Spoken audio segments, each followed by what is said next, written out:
lang sa usad-usa apan sa Ginoo.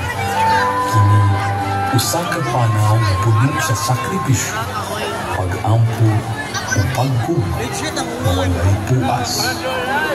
Piece of advice sa mga bagong kasal, walay hangyo na ninyo sa kaminyoon, hindi na malikayan, ano naman mga misunderstanding.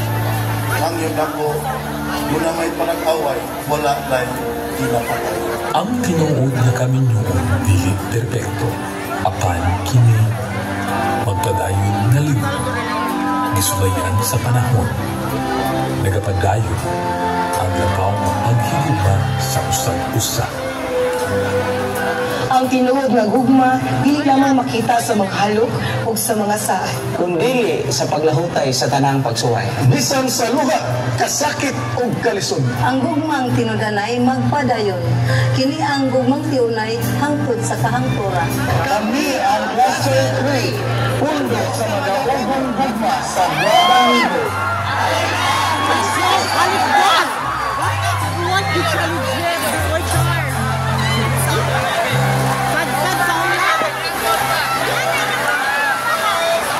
Contingent number 7, pundo sa magaugong gugma sa Guadalajara.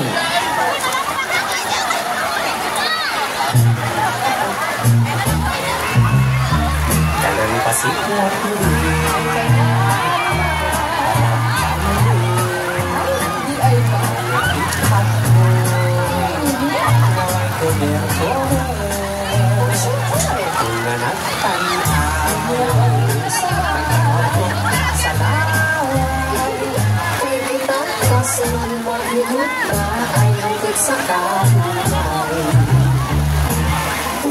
sakit sa aking ano. Felix! Nasa ka? Felix!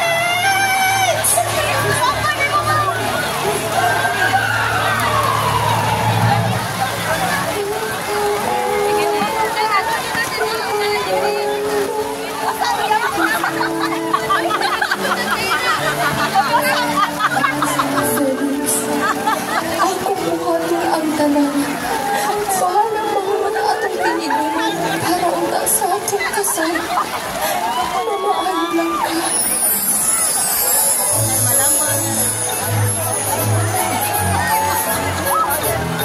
Salamat kaayo sa Ginoo. Naayo na jud ka, Felix. Hala, Felix. Tanaw ang post ni Mayor akong tiyan.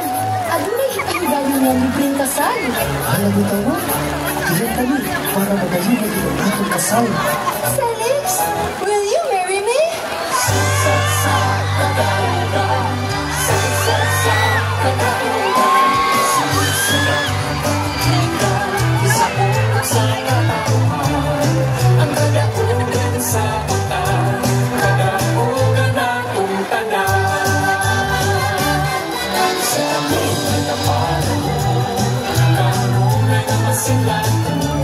Ang tagbayan na pinangga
Sa hilingin na pagturo o tradisyong pinahagi sa ritual, panalangin o pagkikasa sa ritual.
Daghang salamat contingent number 7.